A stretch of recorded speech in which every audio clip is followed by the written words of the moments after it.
Yang meminta atau yang memberi? Alhamdulillah. Yang memberilah yang menetapkan syarat. Jadi British menetapkan syarat. Dan syarat itulah syarat yang mengikat. Nampak? Jadi apabila kemerdekaan itu adalah kemerdekaan yang bersyarat dan mengikat, maka kemerdekaan itu bukan kemerdekaan yang benar. Kemerdekaan itu adalah kemerdekaan yang semu. Kemerdekaan itu adalah kemerdekaan yang palsu. Kenapa? Kerana kemerdekaan itu tidak sempurna. Betul tak? Itu sebab kita kena jelas perkara ni. Sebab tu saya pilih tajuk Merdeka Raya ni. Jadi kita tak boleh, kerana tidak sempurnanya merdeka itu, kita tak boleh sebut merdeka, merdeka, merdeka. Tak boleh sebut. Sebab tak sempurna. Jadi apa kita nak sebut? Kita sebut merdeka, merdeka, merdekut. Kita sebut ujung merdekut. Malam merdeka berjoget berdangdut.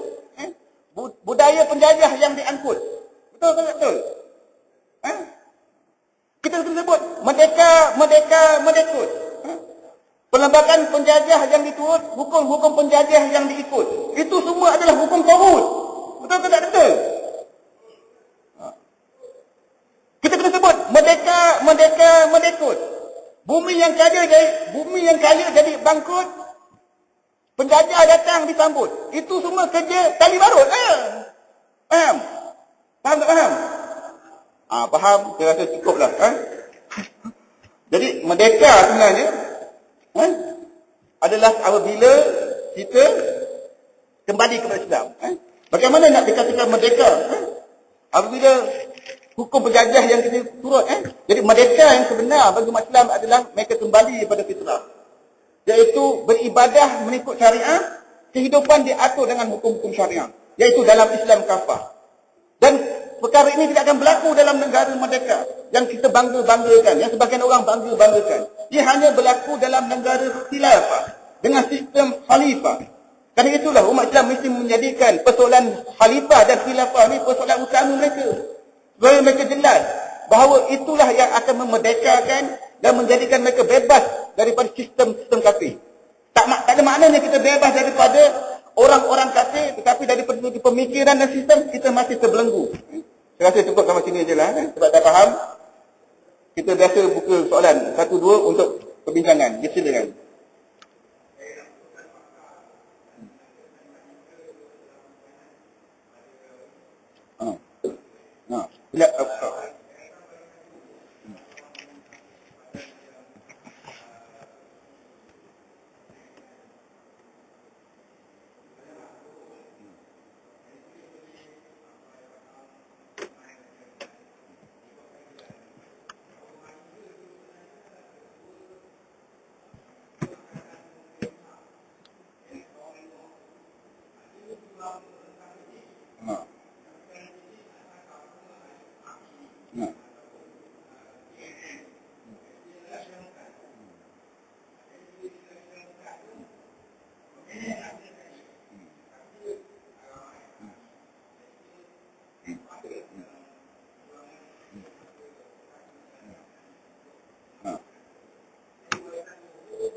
Okay.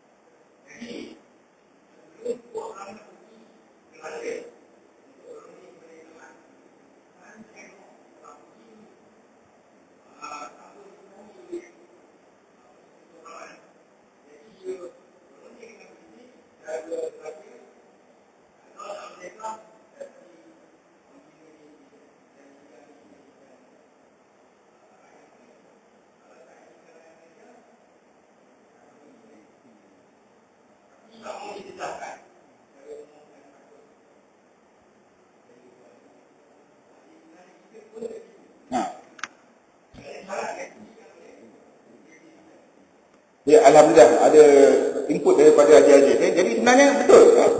Dalam proses bagaimana kebijakan politik British, siapa yang menentang dia adalah penjenayah. Siapa yang menyokong dia adalah pahlawan. Kerana itulah British berjaya menguasai kita daripada sebelum penjajahan selepas era penjajahan. Kenapa? Kerana kebijakan ideologi kapitalis. Jadi Mahendra ni memang dua besi. Ada yang mengatakan dia pengkhianat sebab kebetulan dia bersama dengan komunis. Tradisinya dia adalah pejuang yang menentang British. Tapi sebab dia boleh menentang British, pengkhianat kan? Jadi pemberitaan tu dia ulang-ulang. Itu cara dia. Benda yang betul tu kalau dikata salah, berulang-ulang jadi betul. Itu propaganda. Kita kena faham. Yang dikatakan propaganda. Benda salah kalau dikatakan betul, jadi betul. Benda betul jadikan salah, salah. Contoh paling mudah yang dikatakan propaganda ni, ketika kita masa zaman tahun 70-an, 80-an sekolah. Ini saya pernah beritahu tu. Cikgu kata, anak murid pandang papan hitam. Kalau tak, gelap masa depan kamu. Kita pun pandang papan hitam. Pergi papan hitam, kita pun pergi papan hitam. Padahal papan tu hijau. Tak hitam pun. Tapi sebab tiap hari disebut. Macam tu juga. Mahendra pengkhianat, maknanya pengkhianat. Akhirnya, sebahagian kaum muslim kata Mahendra pengkhianat. Tapi sejarah dah terbukti. Dia adalah pejuang menentang British. Yang lari masuk hutan. Wallahualam. Panas.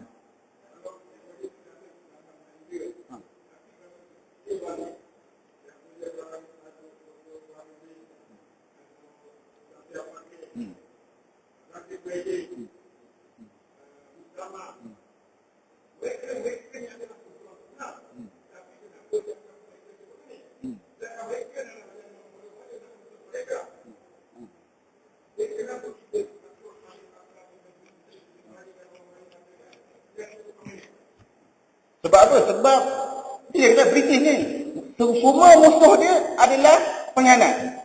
Jadi cara dia adalah dengan menguasai media massa. Apabila dia menguasai media massa, maka dia akan meletakkan status pengkhianat ni setiap hari. Begitu juga kalau kita tengok surat khabar, kita baca surat khabar tahun 80-an. Ketika Soviet Union menyerang Afghanistan, pejuang-pejuang Afghanistan disebut sebagai mujahidin. Sekarang ni ketika mereka menjajah Afghanistan, apa disebut pejuang-pejuang tu? Pengkhianat. Itu cara dia. Jadi kita boleh baca surat khabar, jangan percaya. Jadi sebenarnya siapa-siapa saja yang menentang British adalah pejuang. Walaupun ada orang lain kata dia petualang, kita terima dia sebagai pejuang. Kerana yang menjadi petualang adalah British dan yang bersekongkol, bekerja dengan British. Itulah petualang, bukan pejuang.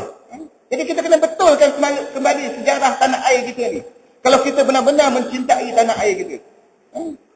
Saya ada, itu jawapan saya lah. Tak ada soalan lagi. Jadi saya rasa kita tutup majlis dengan tasbih kifarah dengan surah Wa'asri.